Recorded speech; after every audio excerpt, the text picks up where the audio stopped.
When many people first hear the term art therapy, they picture a relaxing recreational activity. They imagine arts and crafts, designed simply to pass the time or lift a mood. This perception often leads to a secondary assumption. Because art therapy is an emerging profession in Malaysia, currently without formal government regulation, there is a tendency to conclude that it is not a serious discipline. That conclusion misreads how professions actually develop. If we look at this timeline mapping the journey of a clinical discipline, we see a starting point, and far down the line, a final milestone representing formal government regulation.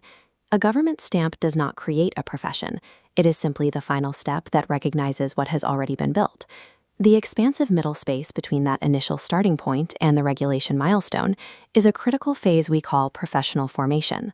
When we understand this process, it changes how we evaluate the legitimacy of art therapy in Malaysia today. We realize that the foundation of a true profession begins in the therapeutic space with the client, long before it reaches a government office. To understand that foundation, we have to look at what actually happens inside an art therapy session. The practice is not about teaching artistic skills or helping clients produce aesthetically pleasing crafts. The work relies on an active, rigorous process. The practitioner is engaged in sustained observation, active listening, and thoughtful questioning. The primary responsibility of the practitioner is not artistic instruction. Their role is to maintain a profound ethical awareness, establishing and protecting a psychologically safe space for the client. In this environment, the creative process is not used to generate a final product. Instead, it serves as a therapeutic bridge. The materials and the image provide a way to safely explore and understand another person's internal, lived experience. The true rigor of this profession is often invisible to an outside observer. It lies entirely in the practitioner's highly trained capacity to hold a complex psychological space safely. Because art therapy uses this distinct visual medium, it occupies a specific place within the broader ecosystem of the helping professions. It is distinctly different from counseling, psychology, and psychiatry. Those disciplines primarily rely on verbal dialogue and cognitive analysis as their therapeutic medium, whereas art therapy integrates visual expression and the creative process. This Venn diagram illustrates how these disciplines interact. We see overlapping circles for counseling, psychology, and art therapy. While their methods differ, they all intersect at a shared center point: human well-being. Overlap in these fields indicates complementary perspectives rather than competition. If we step back to look at the macro level, we can see how these distinct professions evolved over time. As this diagram transitions into historical timelines for medicine and psychology, notice the early stages.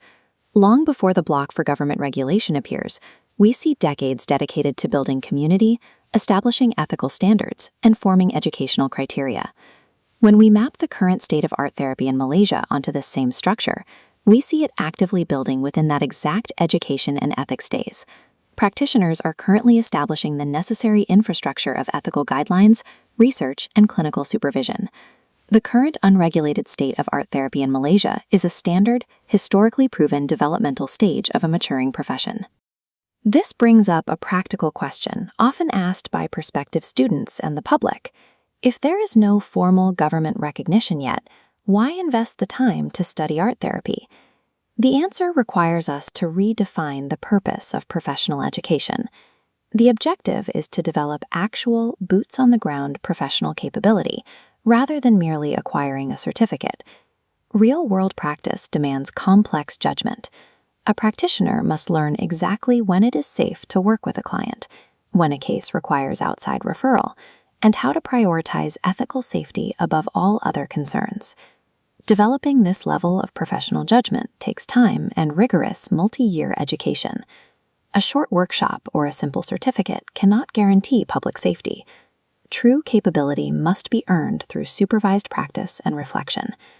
At the Art Therapy Academy, our foundational mission reflects this reality.